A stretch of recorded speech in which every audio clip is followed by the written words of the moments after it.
Dumb waiter. He came riding a battered bicycle down the bullet-scarred highway that wound among the hills, and he whistled a tortuous flight of the blues. Hot August sunlight glistened on his forehead and sparkled in the droplets that collected in his week's growth of blonde beard. He wore faded khaki trousers and a ragged shirt, but his clothing was no shabbier than that of the other occasional travelers on the road. His eyes were half closed against the glare of the road, and his head swayed listlessly to the rhythm of the melancholy song. Distant artillery was rumbling gloomily, and there were black flecks of smoke in the northern sky. The young cyclist watched with only casual interest. The bombers came out of the east. The ramjet fighters thundered upward from the outskirts of the city. They charged, spitting steel teeth and coughing rockets at the bombers. The sky snarled and slashed at itself. The bombers came on in waves, occasionally loosing an earthward trail of black smoke. The bombers leveled and opened their bays. The bays yawned down at the city. The bombers aimed. Releases clicked. No bombs fell. The bombers closed their bays and turned away to go home. The fighters followed them for a time, then returned to land. The big guns fell silent, and the sky began cleaning away the dusty smoke. The young cyclist rode on toward the city, still whistling the blues. An occasional pedestrian had stopped to watch the battle. "You'd think they'd learn someday," growled a chubby man at the side of the road. "You'd think they know they didn't drop anything. Don't they realize they're out of bombs?" "They're only machines, Edward," said a plump lady who stood beside him. "How can they know?" "Well, they're supposed to think. They're supposed to be able to learn." The voices faded as he left them behind. Some of the wanderers who had been walking toward the city now turned around and walked the other way. Urbanophiles looked at the city and became urbanophobes. Occasionally, a wanderer who had gone all the way to the outskirts came trudging back. Occasionally, a phobe stopped a file and they talked. Usually, the file became a phobe and they both walked away together. As the young man moved on, the traffic became almost non-existent. Several travelers warned him back, but he continued stubbornly. He had come a long way. He meant to return to the city. Permanently. He met an old lady on top of a hill. She sat in an antique chair in the center of the highway, staring north. The chair was light and fragile, of hand-carved cherry wood. A knitting bag lay in the road beside her. She was muttering softly to herself, "Crazy machines. War's over. Crazy machines. Can't quit fighting. Somebody oughta..." He cleared his throat softly as he pushed his bicycle up beside her. She looked at him sharply with haggard eyes set in a seamy mask. "Hi," he called, grinning at her. She studied him irritably for a moment. "Who are you, boy?" "Name's Mitch Laskell, Grandma. Hop on behind, I'll give you a ride." "I'm going t'other way. You will too if you got any sense." Mitch shook his head firmly. "I've been going the other way too long. I'm going back. To stay." "To the city? Huh? You're crazier than the machines." His face fell thoughtful. He kicked at the bike pedal and stared at the ground. "You're right, Grandma." "Right?" "Machines, they aren't crazy. It's just people." "Go on." She snorted. She popped her false teeth back in her mouth and chomped them in place. She hooked withered hands on her knees and pulled herself wearily erect. She hoisted the antique chair lightly to her shoulder and shuffled slowly away toward the south. Mitch watched her and marveled on the tenacity of life. Then he resumed his northward journey along the trash-littered road where motor vehicles no longer moved. But the gusts of wind brought faint traffic noises from the direction of the city, and he smiled. The sound was like music, a deep-throated whisper of the city's song. There was a man watching his approach from the next hill. He sat on an apple crate by the side of the road, and a shotgun lay casually across his knees. He was a big, red-faced man, wearing a sweat-soaked undershirt, and his eyes were narrowed to slits in the sun. He peered fixedly at the approaching cyclist, then came slowly to his feet and stood as if blocking the way. "Hi, fellow," he grunted. Mitch stopped and gave him a friendly nod while he mopped his face with a kerchief, but he eyed the shotgun suspiciously. "If this is a stick-up..." The big man laughed. "Nah, no heist. Just want to talk to you a minute. I'm Frank Ferris." He offered a burly paw. "Mitch Laskell." They shook hands gingerly and studied each other. "Why are you heading north, Laskell?" "Going to the city." "The planes are still fighting, you know that." "Yeah, I know they've run out of bombs, too." "You know the city's still making the Geigers click." Mitch frowned irritably. "What is this? There can't be much radioactivity left. It's been 3 years since they scattered the dust. I'm not corn-fed, Ferris. The half-life of that dust is 5 months. It should be less than 1%. The big man chuckled. "Okay, you win. But the city's not safe anyhow. The central computer's still at work." "So what?" "Ever think what would happen to a city if every ordinance was kept in force after the people cleared out?" Mitch hesitated, then nodded. "I see. Thanks for the warning." He started away. Frank Ferris caught the handlebars in a big hand. "Hold on," he snapped. "I ain't finished talking." The smaller man glanced at the shotgun and swallowed his anger. "Maybe your audience isn't interested, Buster," he said with quiet contempt. "You will be. Just simmer down and listen." "I don't hear anything." Ferris glowered at him. "I'm recruiting for the Sugarton crowd, Laskell. We need good men." "Count me out. I'm a wreck." "Cut the cute stuff, boy. This is serious. We've got 24 men now. We need twice that many. When we get them, we'll go into the city and dynamite the computer installations. Then we can start cleaning it up." "Dynamite? Why?" Mitch Laskell's face slowly gathered angry color.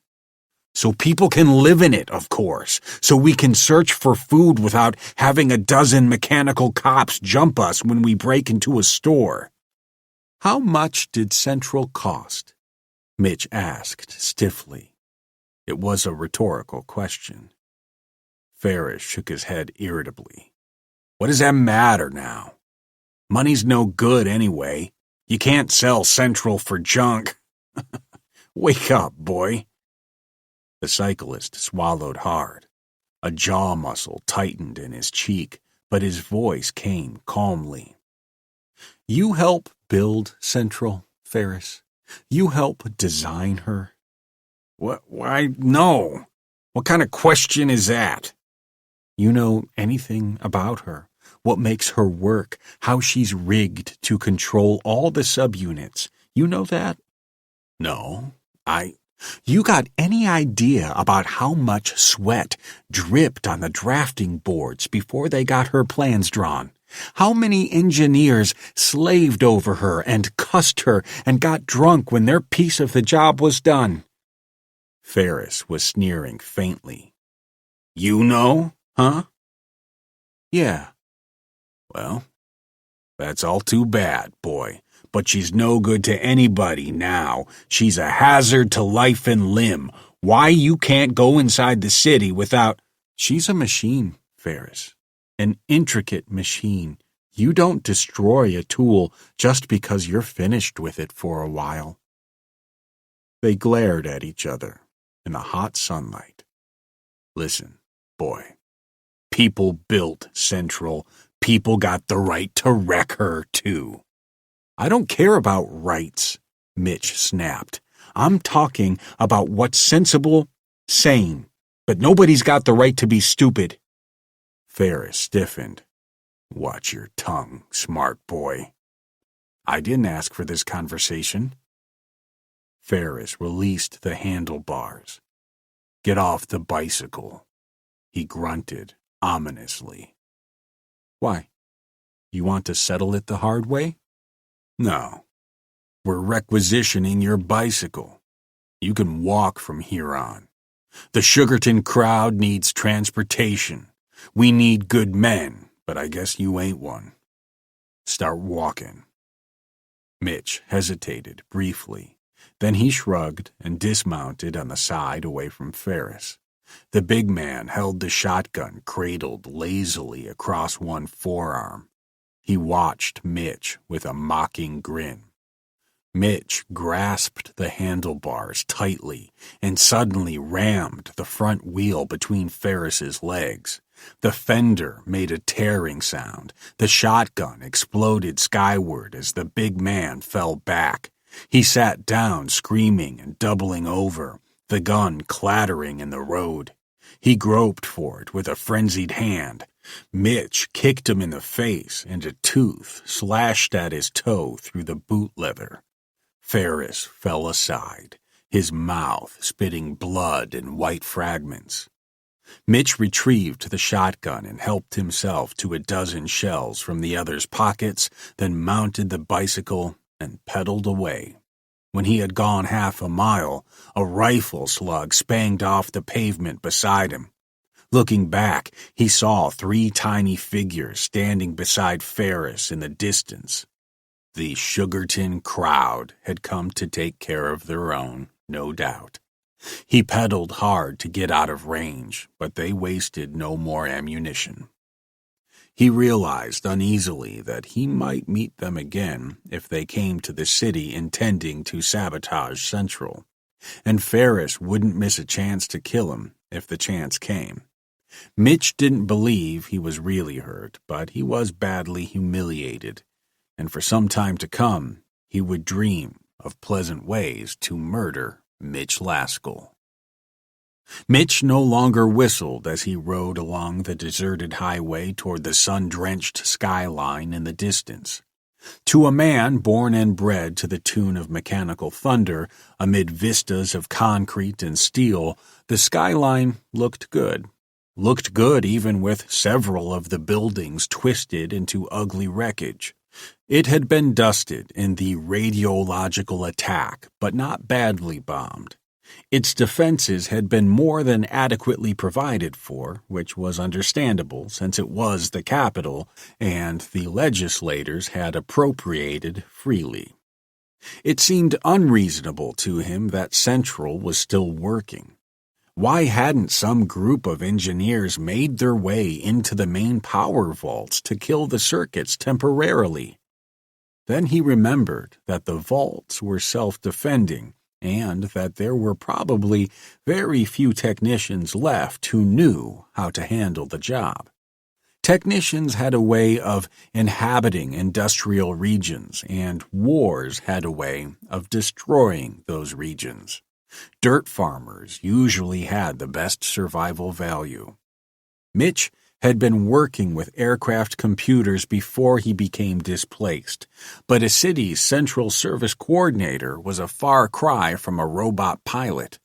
Centrals weren't built all at once. They grew over a period of years. At first, small units were set up in power plants and waterworks to automatically regulate voltages and flows and circuit conditions. Small units replaced switchboards and telephone exchanges. Small computers measured traffic flow and regulated lights and speed limits accordingly. Small computers handled bookkeeping where large amounts of money were exchanged. A computer checked books in and out at the library, also assessing the fines. Computers operated the city buses and eventually drove most of the routine traffic.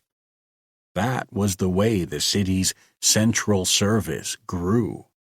As more computers were assigned to various tasks, engineers were hired to coordinate them, to link them with special circuits, and to set up central data tanks so that a traffic regulator in the north end would be aware of traffic conditions in the main thoroughfares to the south.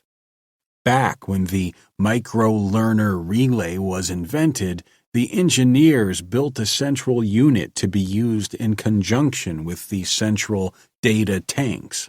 With the learning units in operation, Central was able to perform most of the city's routine tasks without attention from human supervisors. The system had worked well. Apparently, it was still working well 3 years after the inhabitants had fled before the chatter of the Geiger counters. In one sense, Ferris had been right. A city whose machines carried on as if nothing had happened. That city might be a dangerous place for a lone wanderer. But dynamite certainly wasn't the answer, Mitch thought. Most of man's machinery was already wrecked or lying idle. Humanity had waited 100,000 years before deciding to build a technological civilization. If he wrecked this one completely, he might never decide to build another. Some men thought that a return to the soil was desirable. Some men tried to pin their guilt on the machines, to lay their own stupidity on the head of a mechanical scapegoat and absolve themselves with dynamite. But Mitch Laskell was a man who liked the feel of a wrench and a soldering iron, liked it better than the feel of even the most well-balanced stone axe or wooden plow.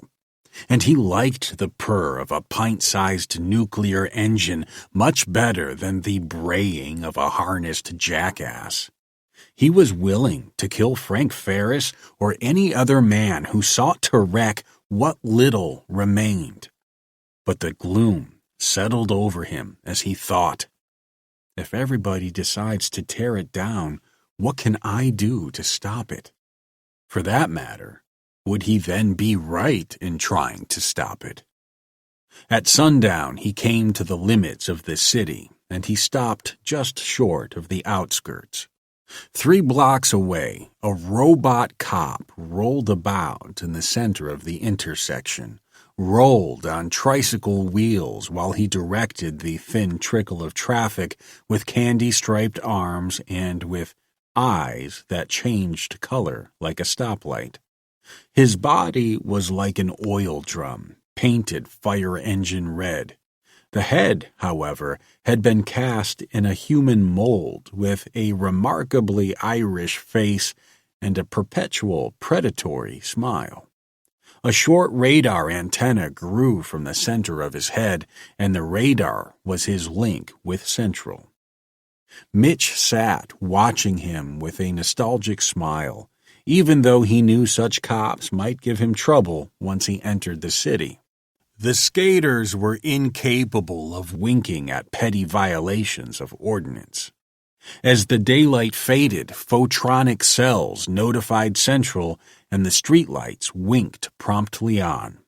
A moment later, a car without a taillight whisked by the policeman's corner. A siren wailed in the policeman's belly. He skated away in hot pursuit, charging like a mechanical bull. The car screeched to a stop.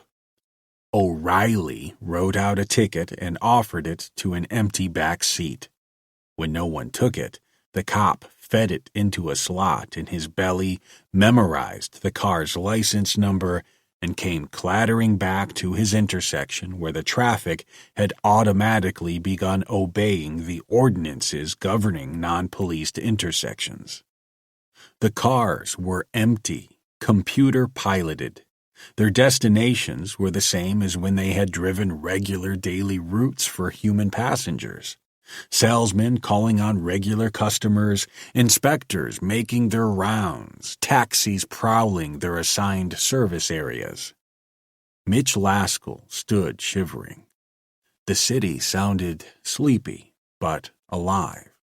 The city moved and grumbled, but as far as he could see down the wide boulevard, no human figure was visible. The city was depopulated. There was a geiger on a nearby lamp post. It clucked idly through a loudspeaker, but it indicated no danger. The city should be radiologically safe. But after staring for a long time at the weirdly active streets, Mitch muttered, "It'll wait for tomorrow."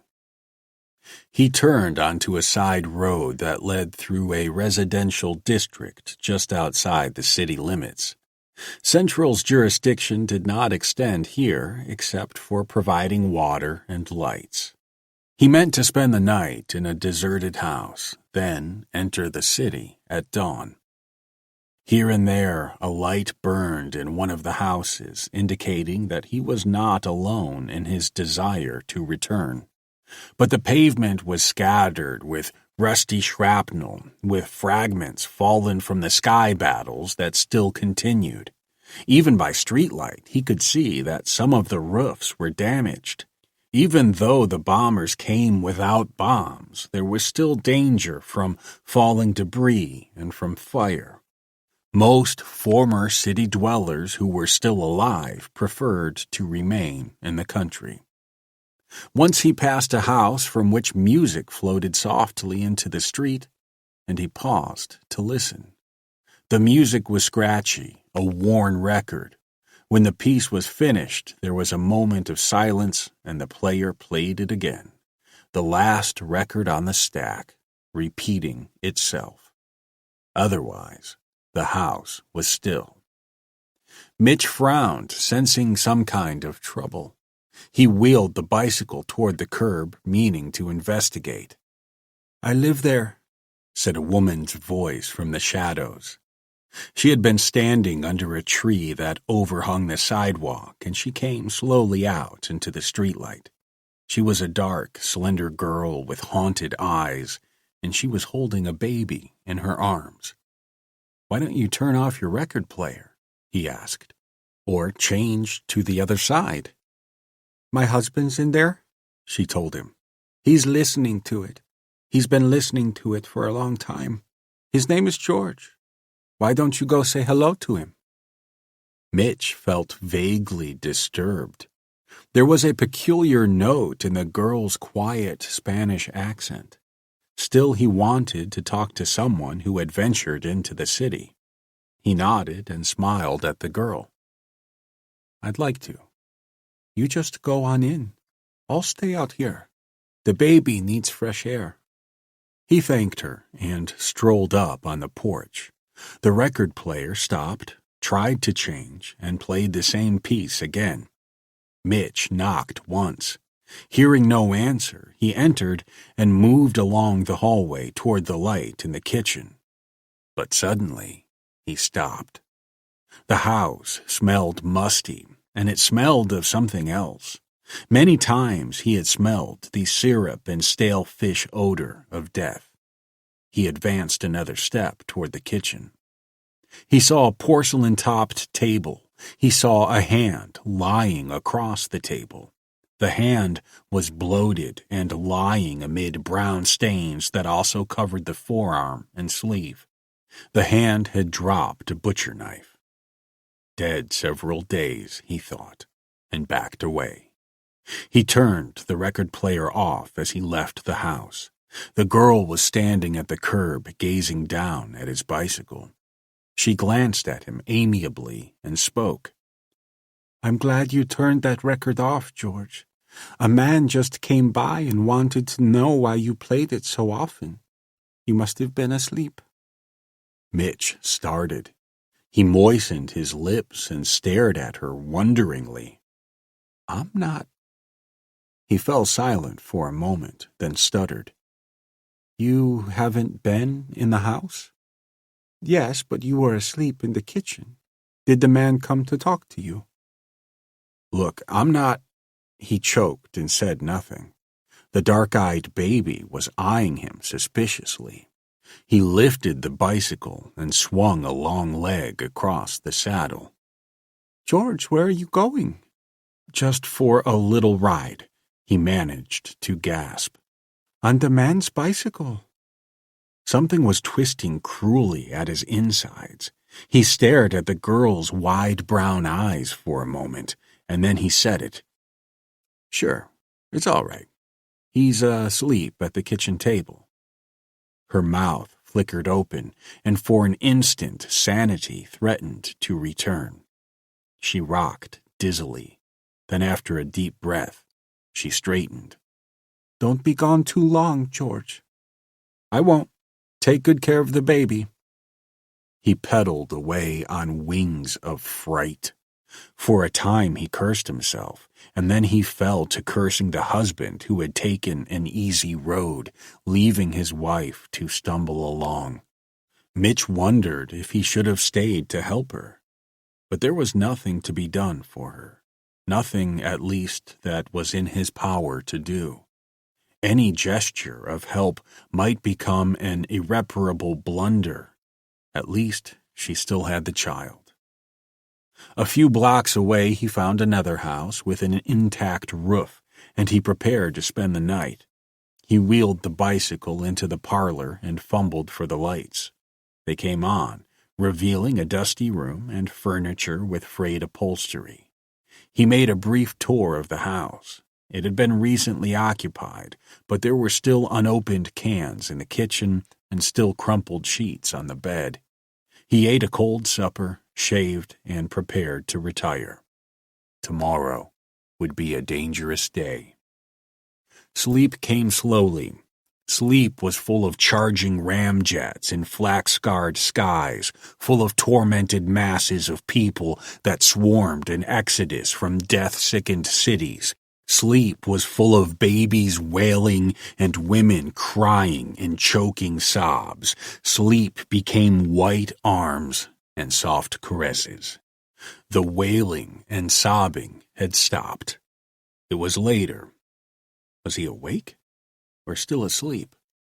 He was warm, basking in a golden glow, steeped in quiet pleasure. Something was there. Something that breathed. "What?" "Shh," purred a quiet voice. "Don't say anything." Some of the warmth fled before a sudden shiver. He opened his eyes. The room was full of blackness. He shook his head dizzily and stuttered. "Shh," she whispered again. "What is this?" he gasped. "How did you get—" "Be quiet, George. You'll wake the baby."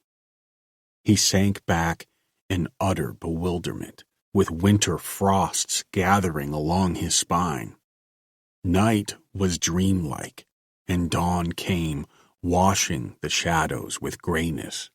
He opened his eyes briefly and went back to sleep. When he opened them again, sunlight was flooding the room. He sat up. He was alone. Of course, it had only been a dream. He muttered irritably as he dressed, then he wandered to the kitchen for breakfast. Warm biscuits waiting in the oven. The table was set. There was a note on his plate. He read it and slowly flushed. "There's jam in the cupboard, and I hope you like the biscuits. I know he's dead. Now I think I can go on alone. Thanks for the shotgun and the bicycle. Marta."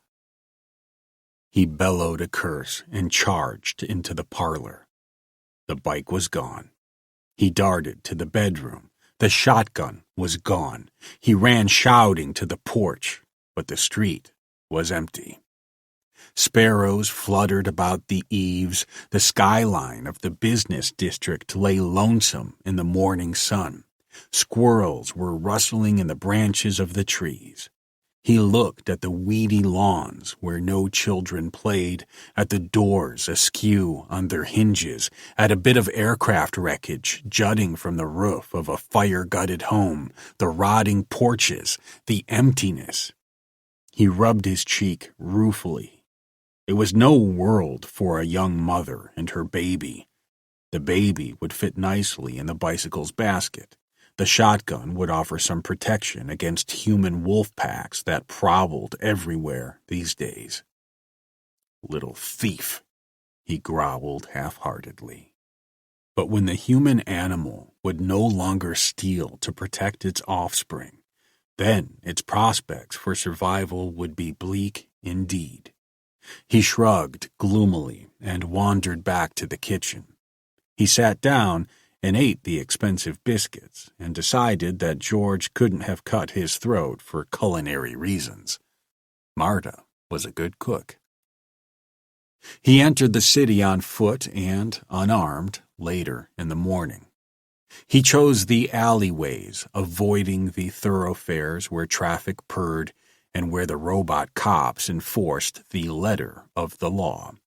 At each corner he paused to glance in both directions against possible mechanical observers before darting across the open street to the next alley. The Geigers on the lamp posts were clicking faster as he progressed deeper into the city, and twice he paused to inspect the readings of their integrating dials. The radioactivity was not yet dangerous, but it was higher than he had anticipated. Perhaps it had been dusted again after the exodus. He stopped to prowl through an empty house and an empty garage. He came out with a flashlight, a box of tools, and a crowbar. He had no certain plan, but tools would be needed if he meant to call a temporary halt to Central's activities. It was dangerous to enter any building, however. Central would call it burglary, unless the prowler could show legitimate reason for entering. He needed some kind of identification. After an hour's search through several houses in the residential district, he found a billfold containing a union card and a pass to several restricted buildings in the downtown area. The billfold belonged to a Willie Jesser, an air conditioning and refrigeration mechanic for the Howard Cooler Company. He pocketed it after a moment's hesitation. It might not be enough to satisfy Central, but for the time being, it would have to do. By early afternoon, he had reached the beginning of the commercial area. Still, he had seen no signs of human life. The thinly scattered traffic moved smoothly along the streets, carrying no passengers. Once he saw a group of robot climbers working high on a telephone pole. Some of the telephone cables carried the coordinating circuits for the city's network of computers. He detoured several blocks to avoid them and wandered glumly on. He began to realize that he was wandering aimlessly. The siren came suddenly from a half a block away. Mitch stopped in the center of the street and glanced fearfully toward it. A robot cop was rolling toward him at 20 miles an hour. He broke into a run. "You will halt, please," croaked the cop's mechanical voice. "The pedestrian with the toolbox will halt, please." Mitch stopped at the curb. Flight was impossible. The skater could whisk along at 40 miles an hour if he chose. The cop's steel wheels screeched to a stop a yard away. The head nodded a polite but jerky greeting. Mitch stared at the creature's eyes, even though he knew the eyes were duds. The cop was seeing him by the heat waves from his bodily warmth and touching him with a delicate aura of radar. "You are charged with jaywalking, sir. I must present you with a summons. Your identification, please." Mitch nervously produced the billfold and extracted the cards. The cop accepted them in a pair of tweezer-like fingers and instantly memorized the information. "This is insufficient identification. Have you nothing else?" "That's all I have with me. What's wrong with it?" "The pass and the union card expired in 1987. Mitch swallowed hard and said nothing. He had been afraid of this. Now he might be picked up for vagrancy. "I shall consult Central Coordinator for instructions," croaked the cop. "One moment, please." A dynamotor purred softly in the policeman's cylindrical body. Then Mitch heard the faint twittering of computer code as the cop's radio spoke to Central. There was a silence lasting several seconds. Then an answer twittered back. Still the cop said nothing, but he extracted a summons form from a pad, inserted it in a slot in his chassis, and made chomping sounds like a small typesetter. When he pulled the ticket out again, it was neatly printed with a summons for Willie Jesser to appear before traffic court on July 29, 1989. The charge was jaywalking. Mitch accepted it with bewilderment. "I believe I have a right to ask for an explanation," he muttered. The cop nodded crisply. "Central Service units are required to furnish explanations of decisions when such explanations are demanded." "Then why did Central regard my identification as sufficient?" "Pause for translation of Central's message," said the cop. He stood for a moment, making burring and clicking sounds.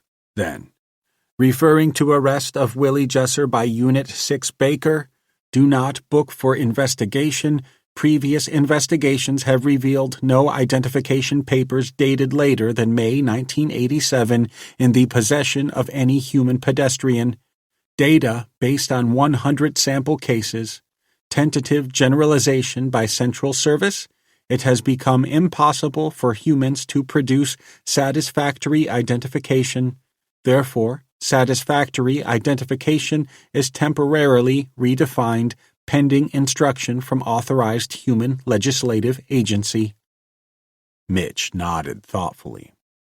The decision indicated that Central was still capable of learning, of gathering data and making generalizations about it.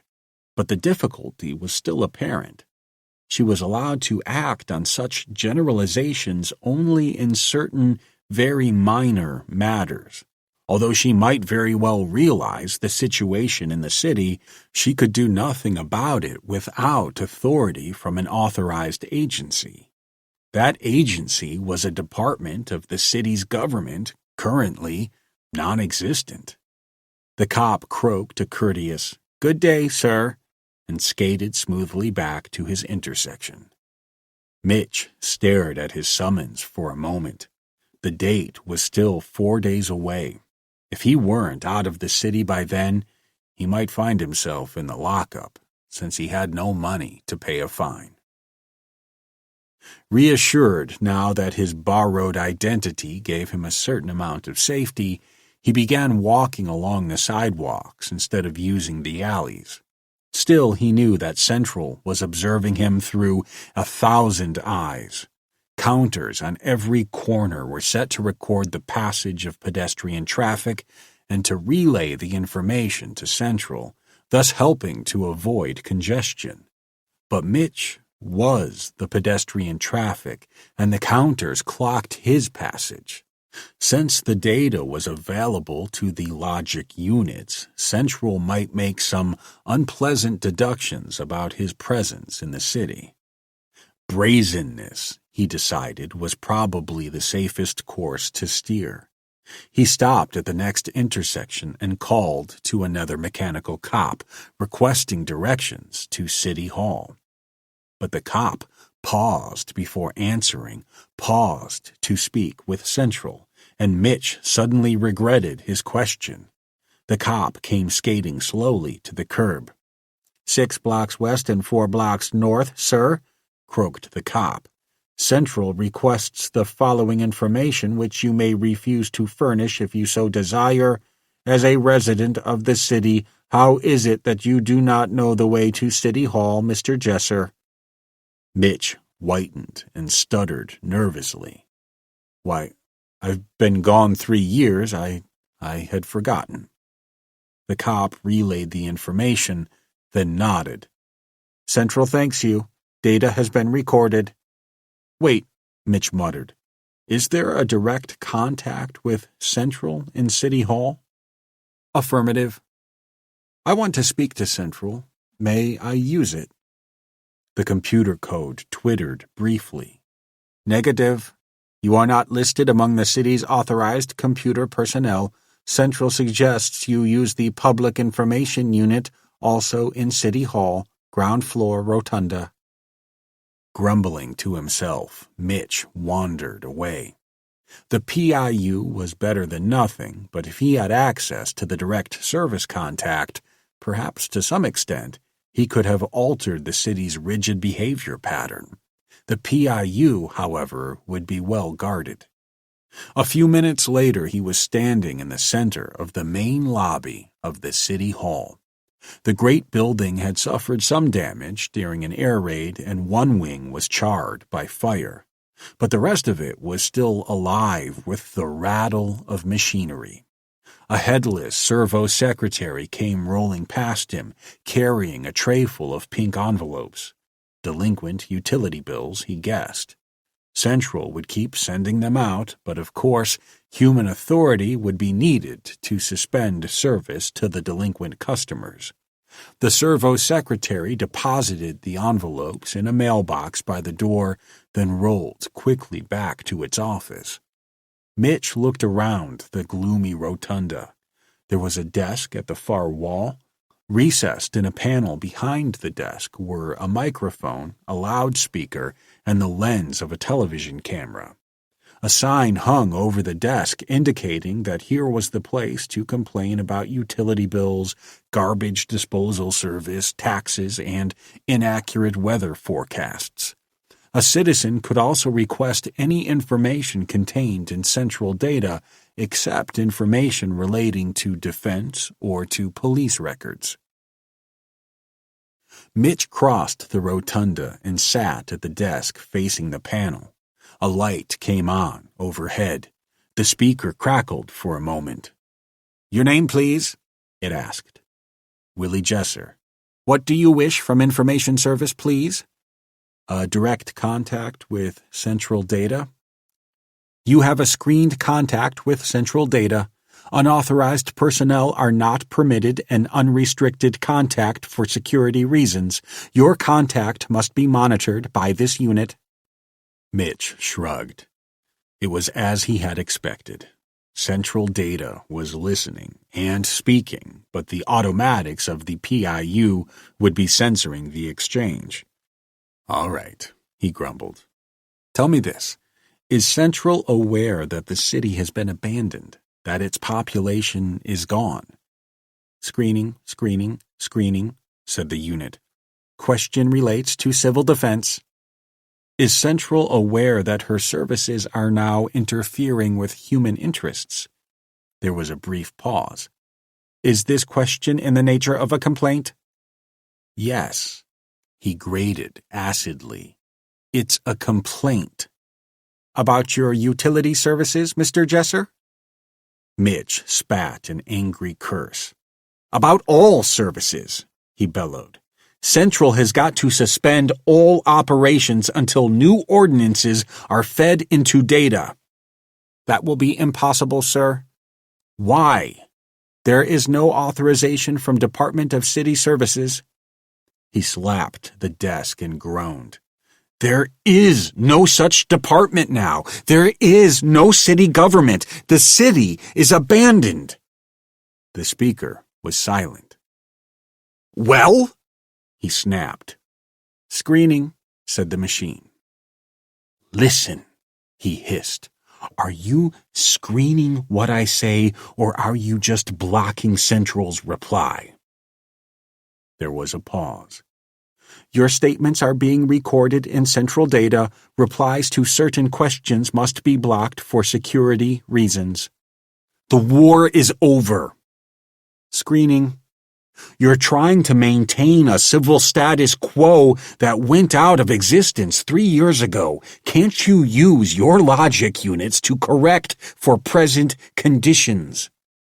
The degree of self-adjustment permitted to Central Service is limited by Ordinance Number... Never mind. Is there anything else? Yes. What will you do when 50 men come marching in to dynamite the vaults and destroy Central Data? Destroying city property is punishable by a fine of... Mitch cursed softly and listened to the voice reading the applicable ordinance. Well, they're planning to do it anyway, he snapped. Conspiracy to destroy city property is punishable by... Mitch stood up and walked away in disgust. But he had taken perhaps 10 steps when a pair of robot guards came skating out from their wall niches to intercept him. "One moment, sir," they croaked in unison. "Well?" "Central wishes to question you in connection with the alleged conspiracy to destroy city property. You are free to refuse. However, if you refuse, and if such a conspiracy is shown to exist, you may be charged with complicity. Will you accompany us to interrogation?" A step closer to jail, he thought gloomily. But what was there to lose?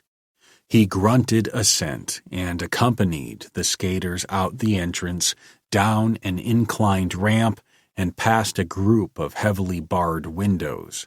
They entered the police court, where a booking computer clicked behind its desk. Several servo secretaries and robot cops were waiting quietly for task assignments. Mitch stopped suddenly. His escorts waited politely. "Will you come with us, please?" He stood staring around the big room at various doorways, one leading to traffic court and the iron gate to the cell block. "I hear a woman crying," he muttered. The guard offered no comment. "Is someone locked in a cell?" "We are not permitted to answer." "Suppose I wanted to go bail," he snapped. "I have a right to know." "You may ask the booking desk whether a specific individual is being held, but generalized information cannot be released." Mitch strode to the booking computer. "Are you holding a woman in jail?" "Screening." It was only a vague suspicion, but he said, "A woman named Marta."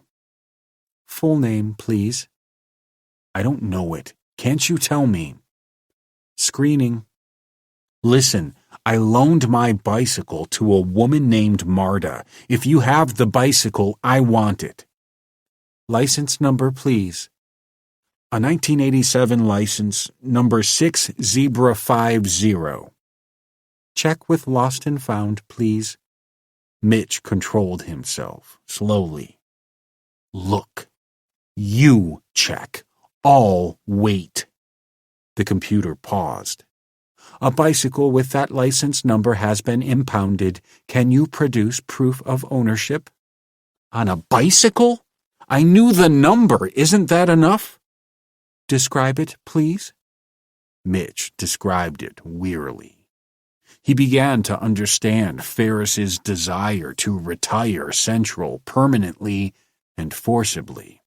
At the moment, he longed to convert several subcomputers to scrap metal.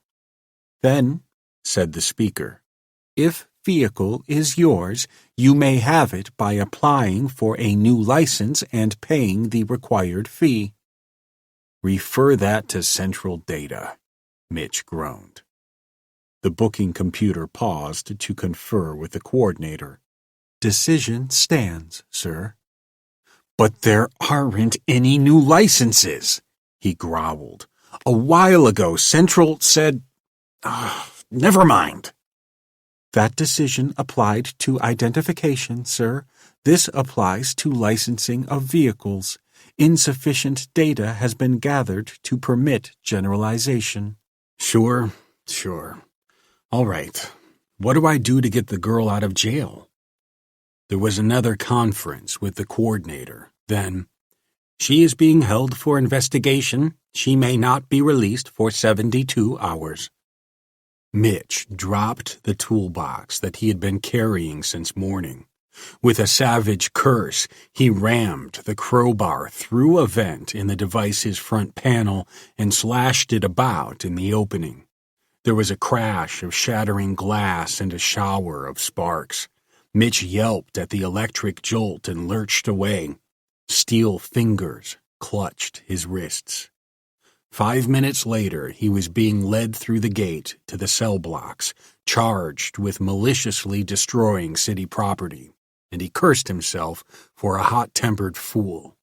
They would hold him until a grand jury convened, which would probably be forever.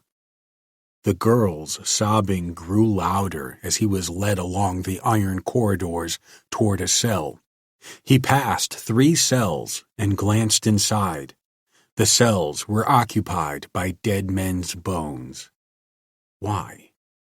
The rear wall was badly cracked, and bits of loose masonry were scattered on the floor. Had they died of concussion during an attack, or been gassed to death? They led him to the 5th cell and unlocked the door. Mitch stared inside and grinned. The rear wall had been partially wrecked by a bomb blast, and there was room to crawl through the opening to the street. The partition that separated the adjoining cell was also damaged, and he caught a glimpse of a white, frightened face peering through the hole. Marta. He glanced at his captors. They were pushing him gently through the door. Evidently, Central's talents did not extend to bricklaying, and she could not judge that the cell was less than escape-proof. The door clanged shut behind him. "Marta," he called.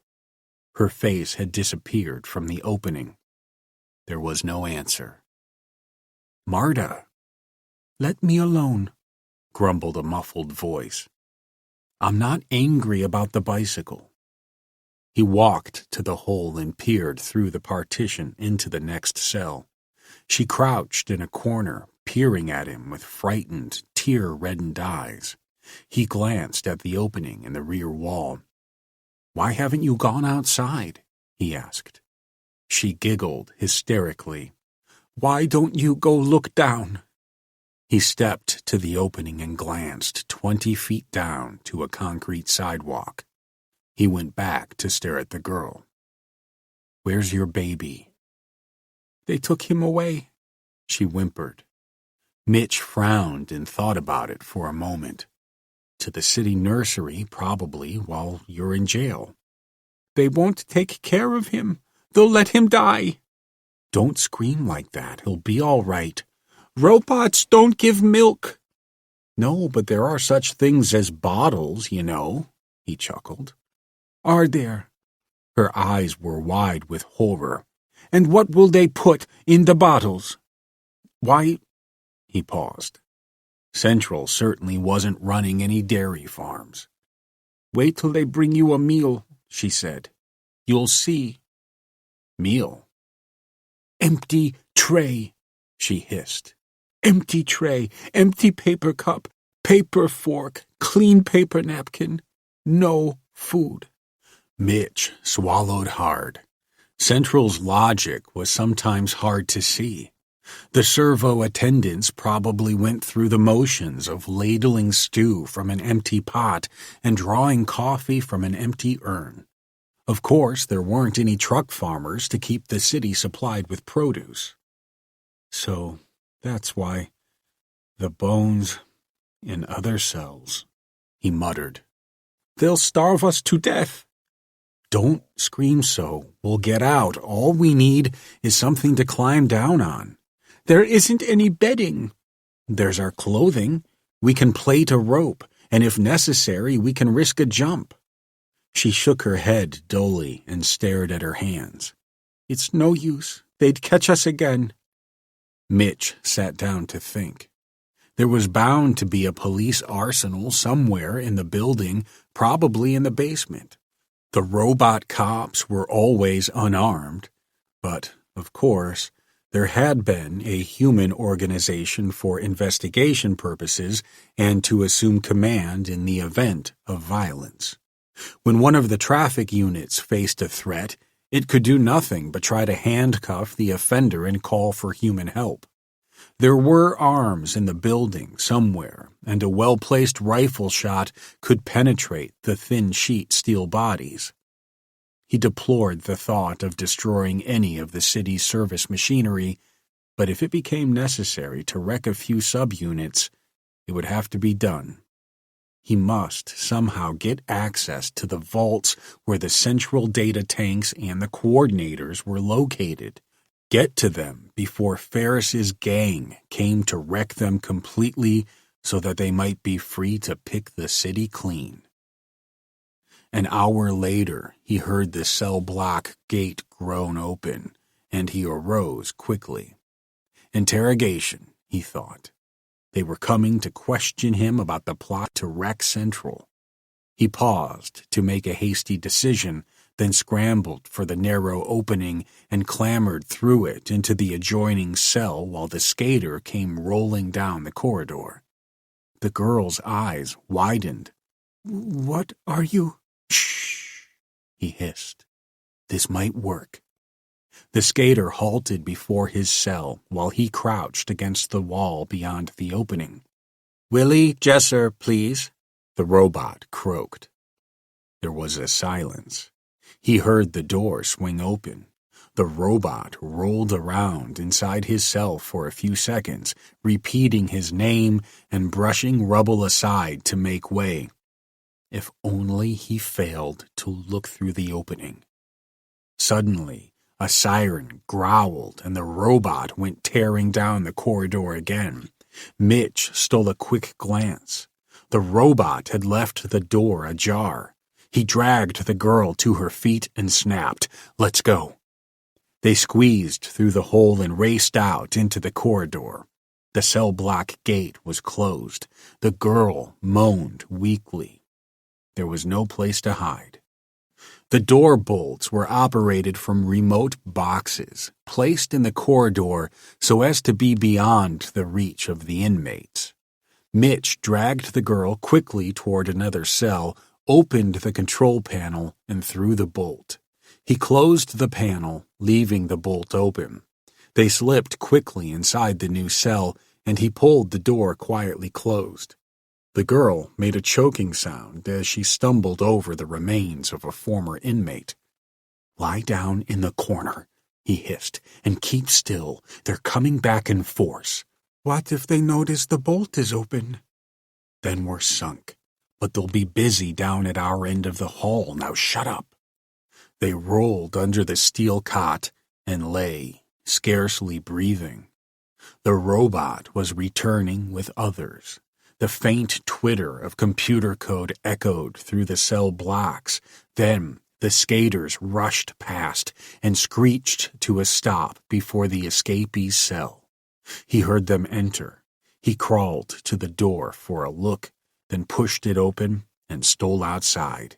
He beckoned the girl to his side and whispered briefly. Then they darted down the corridor on tiptoe toward the investigators. They turned as he raced into view. He seized the bars and jerked the door shut. The bolt snapped in place as Marta tugged at the remote. 3 metal bodies crashed simultaneously against the door and rebounded. One of them spun around 3 times before recovering. "Release the lock, please." Mitch grinned through the bars. "Why don't you try the hole in the wall?" The robot, who had spun crazily away from the door, now turned.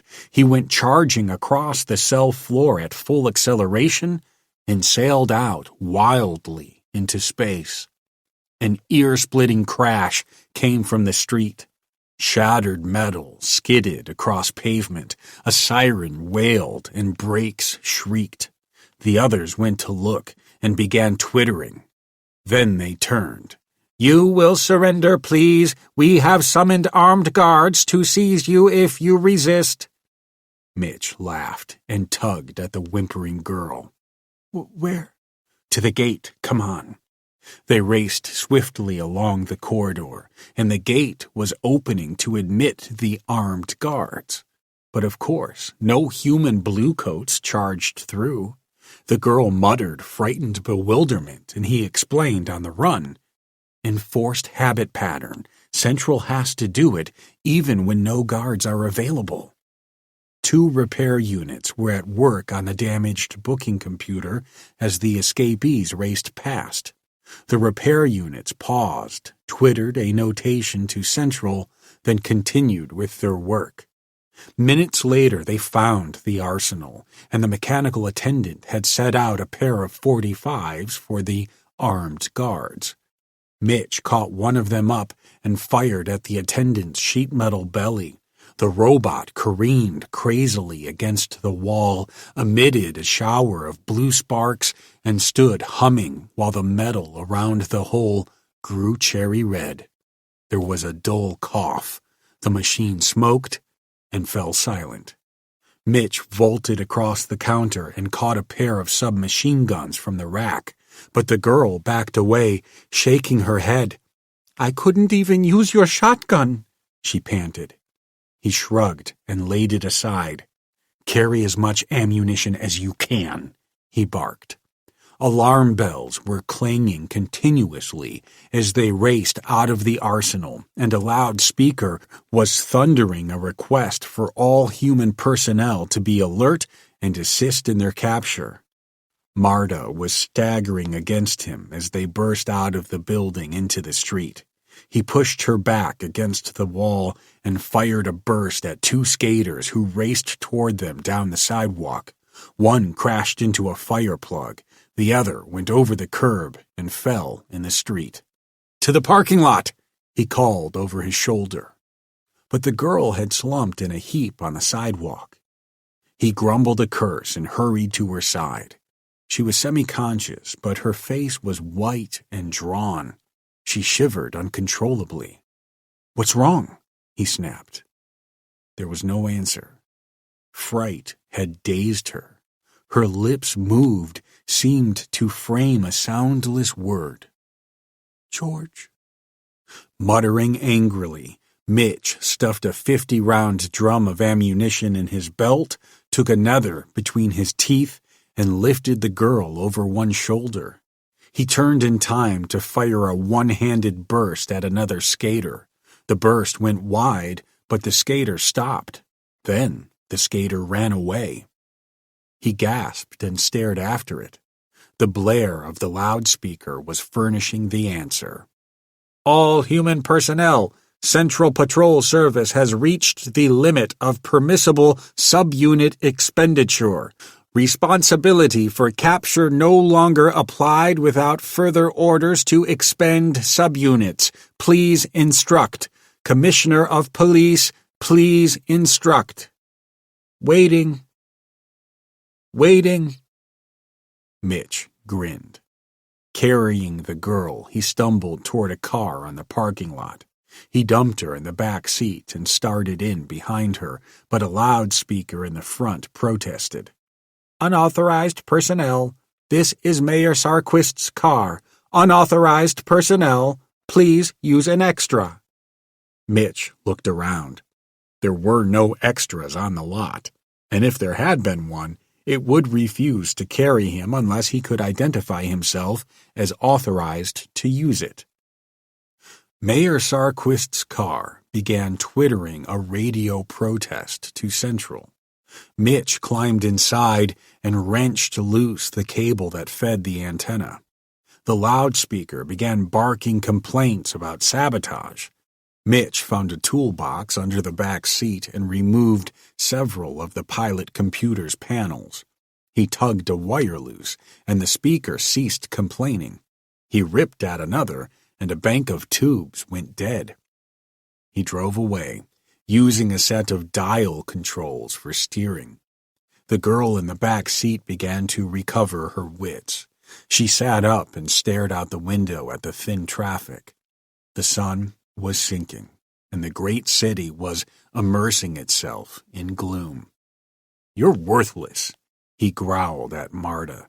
The world takes a poke at you, and you jump in your mental coffin and nail the lid shut. How do you expect to take care of your baby? She continued to stare gloomily out the window. She said nothing. The car screeched around a corner, narrowly missing a mechanical cop. The cop skated after them for 3 blocks, siren wailing. Then it abandoned the chase. You're one of the machine age's spoiled children, he fumed. Technologists gave you everything you could possibly want. Push a button and you get it. Instead of taking part in the machine age, you let it wait on you. You spoiled yourself. When the machine age cracks up, you crack up too, because you never made yourself its master. You just let yourself be mechanically pampered. She seemed not to hear him. He swung around another corner and pulled to the curb. They were in front of a 3-story brick building set in the center of a green-lawned block and surrounded by a high iron fence. The girl stared at it for a moment and raised her chin slowly from her fist. "The city orphanage," she cried suddenly and bounded outside. She raced across the sidewalk and beat at the iron gate with her fists. Mitch climbed out calmly and opened it for her. She darted up toward the porch, but a servo attendant came rolling out to intercept her. Its handcuff hand was open to grasp her wrist. "Drop low," he bellowed at her. She crouched on the walkway, then rolled quickly aside on the lawn. A burst of machine gun fire brightened the twilight. The robot spun crazily and stopped, hissing and sputtering. Wrecking a robot could be dangerous. If a bullet struck the tiny nuclear reactor just right, there would be an explosion. They skirted wide around it and hurried into the building. Somewhere upstairs, a baby was crying. A servo nurse sat behind a desk in the hall, and she greeted them as if they were guests. "Good evening, sir and madam. You wish to see one of the children?" Marta started toward the stairs, but Mitch seized her arm. "No, let me go up. It won't be pretty." But she tore herself free with a snarl and bounded up the steps toward the cry of her child. Mitch shrugged to himself and waited. The robot nurse protested the illegal entry but did nothing about it. "No!" A horrified shriek from the girl. He glanced up the staircase, knowing what was wrong, but unable to help her. A moment later, he heard her vomiting. He waited. A few minutes later, she came staggering down the stairway, sobbing and clutching her baby tightly against her. She stared at Mitch with tear-drenched eyes, gave him a wild shake of her head, and babbled hysterically. "Those cribs, they're full of little bones. Little bones all over the floor, little bones." "Shut up," he snapped. "Be thankful yours is all right. Now let's get out of here." After disposing of another robotic interferer, they reached the car and Mitch drove rapidly toward the outskirts. The girl's sobbing ceased, and she purred a little unsung lullaby to her child, cuddling it as if it had just returned from the dead. Remorse picked dully at Mitch's heart for having groveled at her. Mother-wise, she was still a good animal, despite her lack of success in adjusting to the reality of a ruptured world. "Marta?" "What?" "You're not fit to take care of yourself." He said it gently. She only stared at him as he piloted the car. "You ought to find a big husky gal who wants a baby, and let her take care of it for you." "No. It's just a suggestion, none of my business. You want your baby to live, don't you?" "George promised he'd take care of us. George always took care of us." "George killed himself." She uttered a little whimper. "Why did he do it? Why? I went to look for food, I came back, and there he was. Why? Why? Possibly because he was just like you. What did he do before the war? Interior decorator. He was good, a real artist. Yeah. Why do you say it that way? He was. Was he qualified to live in a mechanical culture? I don't know what you mean. I mean, could he control his slice of mechanical civilization, or did it control him? I don't see. Was he a button pusher and a switch puller, or did he care what made the buttons and switches work? Men misuse their tools because they don't understand the principles of the tools.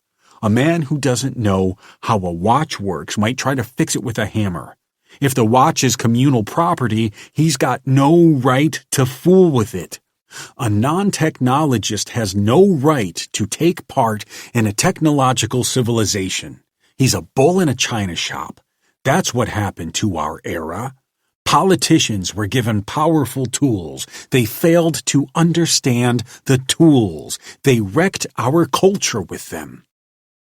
You'd have a scientist in the White House. If all men were given a broad technical education, there could be nothing else there, could there? Technocracy. No, simply a matter of education. People aren't smart enough. You mean they don't care enough.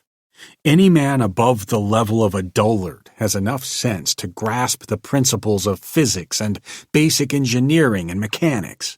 They just aren't motivated to grasp them. The brain is a tool, not a garbage can for oddments of information. Your baby there, he should learn the principles of logic and semantics before he's 10. He should be taught how to use the tool, the brain. We've just begun to learn how to think. If the common man were trained in scientific reasoning methods, we'd solve our problems in a hurry. What has this got to do with us? Everything. Your George folded up because he couldn't control his slice of civilization and he couldn't live without it. He couldn't fix the broken toy, but he suffered from its loss, and you're in the same fix. I haven't decided yet whether you're crazy or just neurotic. She gave him an icy stare. Let me know when you figure it out. They were leaving the city, driving out through the suburbs again into the night-shrouded residential areas. He drove by streetlight, for the car, accustomed to piloting itself by radar, had no headlights. Mitch thought gloomily that he had stalked into the city without a plan and had accomplished nothing. He had alerted Central and had managed to get himself classified as a criminal in the Central data tanks. Instead of simplifying his task, he had made things harder for himself. Whenever they passed a cop at an intersection, the cop retreated to the curb and called Central to inform the coordinator of their position. But no attempt was made to arrest the fugitives. Having reached her limit of subunit expenditures, Central was relying on the non-existent human police force. Mayor Sarquist's house, the girl muttered suddenly. Huh? Where? Just ahead, the big cut stone house on the right with part of the roof caved in. Mitch twisted a dial in the heart of the pilot computer, and the car screeched to a stop at the curb. The girl lurched forward. You woke the baby, she complained. Why stop here? We're still in the city limits. I don't know, he murmured, staring thoughtfully at the dark hulk of the 2-story mansion set in a nest of oaks. Just sort of a hunch. There was a long silence while Mitch chewed his lip and frowned at the house. I hear a telephone ringing, she said. Central calling Mayor Sarquist. You can't tell. It might have been ringing for 3 years. She was looking out the rear window. Mitch? Huh? There's a cop at the intersection. He seemed not to hear her. He opened the door. Let's go inside. I want to look around. Bring the gun. They strolled slowly up the walkway toward the damaged and deserted house. The wind was breathing in the oaks, and the porch creaked loudly beneath their feet. The door was still locked. Mitch kicked the glass out of a window, and they slipped into an immense living room. He found the light. "The cop will hear that noise," she muttered, glancing at the broken glass. The noisy clatter of the steel-wheeled skater answered her. The cop was coming to investigate. Mitch ignored the sound and began prowling through the house. The phone was still ringing, but he could not answer it without knowing Sarquist's personal identifying code. The girl called suddenly from the library. "What's this thing, Mitch?" "What thing?" he yelled. "Typewriter keyboard, but no type. Just a bunch of wires and a screen." His jaw fell agape. He trotted quickly toward the library. "A direct channel to the data tanks," he gasped, staring at the metal wall panel with its encoders and keyboard. What's it doing here? He thought about it briefly. Must be. I remember. Just before the Exodus, they gave Sarquist emergency powers in the defense setup. He could requisition whatever was needed for civil defense, draft workers for first aid, traffic direction, and so on. He had the power to draft anybody or anything during an air raid. Mitch approached the keyboard slowly. He closed the main power switch, and the tubes came alive. He sat down and typed. "Central from Sarquist. You will completely clear the ordnance section of your data tanks and await revised ordinances. The entire city code is hereby repealed." He waited. Nothing happened. There was no acknowledgement. The typed letters had not even appeared on the screen. "Broken?" asked the girl. "Maybe," Mitch grunted. "Maybe not. I think I know." The mechanical cop had lowered his retractable sprockets, climbed the porch steps, and was hammering at the door. "Mayor Sarquist, please," he was calling. "Mayor Sarquist, please." "Let him rave," Mitch grunted and looked around the library. There was a mahogany desk, several easy chairs, a solid wall of books, and a large safe in another wall. The safe. Sarquist should have some rather vital papers in there, he murmured. "What do you want with papers?" the girl snapped. "Why don't we get out of this city while we can?" He glanced at her coldly. "Like to go the rest of the way alone?" She opened her mouth, closed it, and frowned. She was holding the Tommy gun, and he saw it twitch slightly in her hand, as if reminding him that she didn't have to go alone. He walked to the safe and idly spun the dial. "Locked," he muttered. "It'd take a good charge of TNT or what?" "Central," he chuckled dryly. "Maybe she'll do it for us." "Are you crazy?" "Sure. Go unlock the door. Let the policeman in." "No," she barked. Mitch snorted impatiently. "All right, then. I'll do it. Pitch me the gun." "No." She pointed it at him and backed away. "Give me the gun." "No." She had laid the baby on the sofa, where it was now sleeping peacefully. Mitch sat down beside it. "Trust your aim?" She caught her breath. Mitch lifted the child gently into his lap. "Give me the gun." "You wouldn't?" "I'll give the kid back to the cops."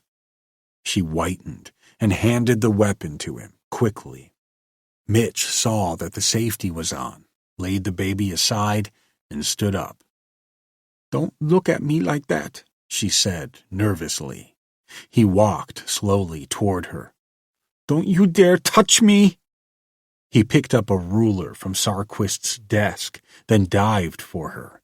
A moment later, she was stretched out across his lap, clawing at his legs and shrieking while he applied the ruler resoundingly. Then he dumped her on the rug, caught up the gun, and went to admit the insistent cop. Man and machine stared at each other across the threshold. The cop radioed a visual image of Mitch to Central and got an immediate answer. "Request your surrender immediately, sir."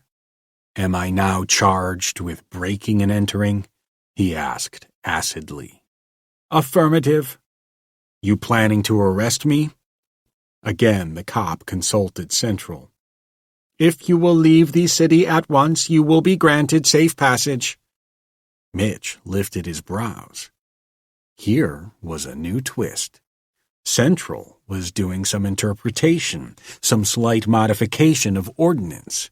He grinned at the cop and shook his head. "I locked Mayor Sarquist in the safe," he stated evenly. The robot consulted Central. There was a long twittering of computer code. Then it said, "This is false information." "Suit yourself, Tin Boy. I don't care whether you believe it or not." Again, there was a twittering of code. Then, "Stand aside, please." Mitch stepped out of the doorway. The subunit bounced over the threshold with the aid of the four-footed sprockets and clattered hurriedly toward the library. Mitch followed, grinning to himself. Despite Central's limitless intelligence, she was as naive as a child. He lounged in the doorway to watch the subunit fiddling with the dials of the safe. He motioned the girl down, and she crouched low in a corner. The tumblers clicked. There was a dull snap. The door started to swing. "Just a minute," Mitch barked. The subunit paused and turned. The machine gun exploded, and the brief hail of bullets tore off the robot's antenna. Mitch lowered the gun and grinned. The cop just stood there, unable to contact Central, unable to decide. Mitch crossed the room through the drifting plaster dust and rolled the robot aside. The girl whimpered her relief and came out of the corner. The cop was twittering continually as it tried without success to contact the coordinator. Mitch stared at it for a moment, then barked at the girl. "Go find some tools. Search the garage, attic, basement. I want a screwdriver, pliers, soldering iron, solder, whatever you can find." She departed silently. Mitch cleaned out the safe and dumped the heaps of papers, money, and securities on the desk. He began sorting them out. Among the various stacks of irrelevant records, he found a copy of the original specifications for the central coordinator vaults, dating from the time of installation. He found blueprints of the city's network of computer circuits, linking the subunits into one. His hands became excited as he shuffled through the stacks. Here was data. Here was substance for reasonable planning.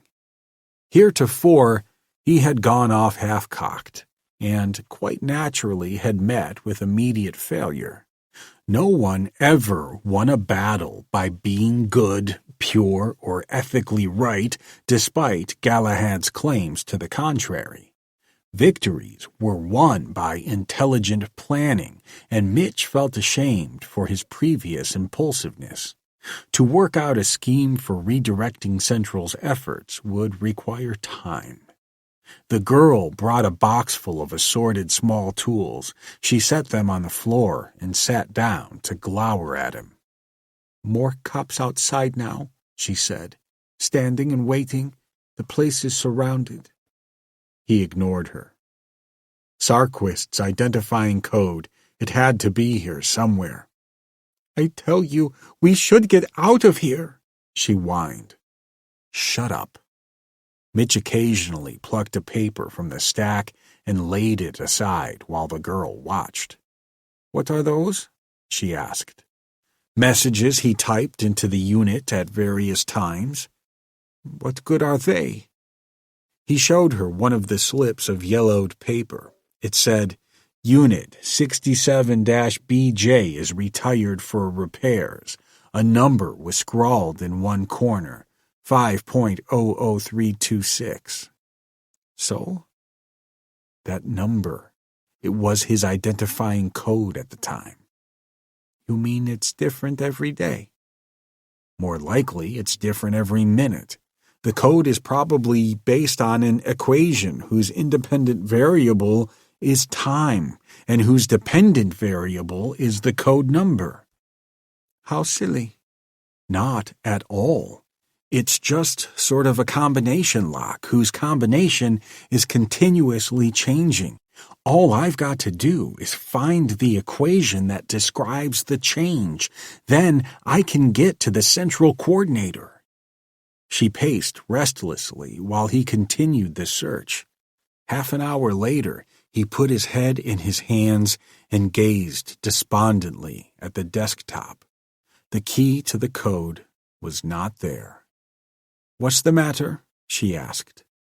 Sarquist. I figured he'd have to write it down somewhere. Evidently, he memorized it, or else his secretary did. I didn't figure a politician even had enough sense to substitute numbers in a simple equation. The girl walked to the bookshelf and picked out a volume. She brought it to him silently. The title was Higher Mathematics for Engineers and Physicists. "So I was wrong," he grunted. "Now what?" He shuffled the slips of paper idly while he thought about it. "I've got 11 code numbers here and the corresponding times when they were good. I might be able to find it empirically." "I don't understand." "Find an equation that gives the same 11 answers for the same 11 times and use it to predict the code number for now." "Will it work?" He grinned. "There are an infinite number of equations that would give the same 11 answers for the same 11 substitutions, but it might work if I assume that the code equation was of a simple form." She paced restlessly while he worked at making a graph with time as the abscissa and the code numbers for ordinates. But the points were scattered across the page, and there was no connecting them with any simple sort of curve. "It almost has to be some kind of repeating function," he muttered. "Something that Central could check by means of an irregular cam. The normal way for setting a code into a machine is to turn a cam by clock motor, and the height of the cam's rider is the code number for that instant. He tried it on polar coordinates, hoping to get the shape of such a cam, but the resulting shape was too irregular to be possible, and he had no way of knowing the period of the repeating function. "That's the craziest clock I ever saw," the girl murmured. "What?" He looked up quickly. "That electric wall clock. 5 minutes ahead of the electric clock in the living room, but when we first came, it was 20 minutes ahead." "It stopped, maybe." "Look at the second hand." The red sweep was running. Mitch stared at it for a moment, then came slowly to his feet and walked to her side. He took the small clock down from its hook and turned it over in his hands. Then he traced the cord to the wall outlet. The plug was held in place by a bracket so that it could not be removed. The sweep hand moved slowly, it seemed. Silently, he removed the screws from the case and stared inside at the works. Then he grunted surprise. "First clock I ever saw with elliptical gears." "What?" Look at these two gears in the train, ellipses mounted at the foci. That's the story. For a while, the clock will run faster than the other one. Then it'll run slower. He handled it with growing excitement. That's it, Marta, the key. Central must have another clock just like this one. The amount of lead or lag in minutes is probably the code. He moved quickly to the direct contact unit. Tell me the time on the other clock. She hurried into the living room and called back. 10:17 and 40 seconds? 45? 50? The other clock was leading by 5 minutes and 15 seconds. He typed 5.250 on the keyboard. Nothing happened. You're sure that's right? He called. It's now 10:10, 15, 20. The clock was still slowing down. He tried 5.230, but again, nothing happened. The unit refused to respond. He arose with an angry grunt and began prowling around the library. There's something else, he muttered. There must be a modifying factor. That clock's too obvious anyway. But what else could they be measuring together except time? Is that another clock on his desk? No, it's a barometer. It doesn't. He paused to grin. Could be. The barometric pressure difference from the mean could easily be mechanically added or subtracted from the reading of that wacky clock. Visualize this, inside of Central. 2 clock motors mounted on the same shaft with the distance between their indicator needles as the code number, except that the distance is modified by having a barometer rigged up to shift one of the clocks one way or the other on its axis when the pressure varies. It's simple enough. She shook her head. Mitch took the barometer with him to the unit. The dial was calibrated in atmospheres and the pressure was now 1.03. Surely, he thought, for simplicity's sake, there would be no other factor involved in the code. This way, Sarquist could have glanced at his watch and the wall clock and the barometer and could have known the code number with only a little mental arithmetic. The wall time minus the wrist time plus the barometer's reading. He called to the girl again, and the lag was now a little over 4 minutes. He typed again. There was a sharp click as the relays worked. The screen came alive, fluttered with momentary phosphorescence, then revealed the numbers in glowing type. "We've got it!" he yelled at Marta. She came to sit down on the rug. "I still don't see what we've got." "Watch." He began typing hurriedly, and the message flashed neatly upon the screen. Central from Sarquist. Clear your tanks of all ordnance data except ordnances pertaining to the recording of information in your tanks. Prepare to record new data. He pressed the answer button and the screen went blank, but the reply was slow to come. "It won't work," Marta snorted. "It knows you aren't Sarquist. The subunits in the street have seen us." "What do you mean by no, and what do you mean by see? Central isn't human." "It knows and it sees." He nodded. "Provided you mean those words in a mechanical sense, provided you don't imply that she cares what she knows and sees, except where she's required to care by enforced behavior patterns, ordinances." Then the reply began crawling across the screen. Sarquist from Central. Inconsistent instructions. Ordinance 36-J pertaining to the recording of information states that ordnance data may not be totally voided by you except during red alert error warning. See? the girl hissed. Define the limits of my authority in present conditions, he typed. May I temporarily suspend specific ordinances? You may suspend specific ordinances for cause, but the cause must be recorded with the order of suspension. Mitch put on a gloating grin. Read me the series numbers of all laws in criminal and traffic codes. The reaction was immediate. Numbers began flashing on the screen in rapid sequence. Write these down, he called to the girl. A few moments later, the flashing numbers paused. Wait, emergency interruption, said the screen. Mitch frowned. The girl glanced up from her notes.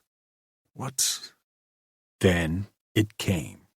A dull, booming roar that rattled the windows and shook the house. Not another raid, she whimpered. It doesn't sound like... Letters began splashing across the screen. Emergency advice to Sarquist. My civilian defense coordinator has been destroyed. My anti-aircraft coordinator has been destroyed. Advise, please. What happened? Frank Ferris, he barked suddenly. The Sugarton crowd, with their dynamite, they got into the city. Central from Sarquist, he typed. Where are the damaged coordinators located? Underground vault at map coordinates K-81. Outside the city, he breathed. They haven't got to the main tanks yet. We've got a little time. Proceed with the ordnance listing, he commanded. Half an hour later, they were finished. Then he began the long task of relisting each ordnance number and typing after it, repealed, city evacuated. I hear gunshots, Marta interrupted. She went to the window to peer up and down the dimly lit streets. Mitch worked grimly. It would take them a couple of hours to get into the heart of the city unless they knew how to capture a robot vehicle and make it serve them. But with enough men and enough guns, they would wreck subunits until Central withdrew. Then they could walk freely into the heart of the city and wreck the main coordinators with a consequent cessation of all city services. Then they would be free to pillage, to make a mechanical graveyard of the city that awaited the return of man. They're coming down this street, I think, she called. Then turn out all the lights, he snapped, and keep quiet. They'll see all the cops out in the street. They'll wonder why.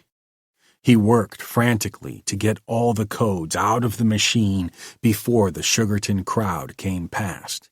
He was destroying its duties, its habit patterns, its normal functions. When he was finished, it would stand helplessly by and let Ferris's gang wreak their havoc unless he could replace the voided ordinances with new, more practical ones. Aren't you finished yet? She called. They're a couple of blocks away. The cops have quit fighting, but the men are still shooting at them. I'm finished now. He began rattling the keyboard frantically. Supplemental ordinances. Number 1, there is no limit of subunit expenditure. Number 2, you will not physically injure any human being except in defense of central coordinator units. Number 3, all mechanical traffic will be cleared from the streets immediately. Number 4, you will defend central coordinator at all costs. Number 5, the human listed in your memory units under the name Willie Jesser will be allowed access to central data without challenge. Number 6, to the limit of your ability, you will set your own tasks in pursuance of this goal to keep the city's service intact and in good repair, ready for human usage. Number 7, you will apprehend humans engaged in arson, grand theft, or physical violence and eject them summarily from the city. Number 8, you will offer your service to protect the person of Willie Jesser. They're here, shouted the girl. They're coming up the walk. And will assist him in the task of renovating the city, together with such persons willing to help rebuild. The girl was shaking him. They're here, I tell you. Mitch punched a button labeled Commit to Data, and the screen went blank. He leaned back and grinned at her.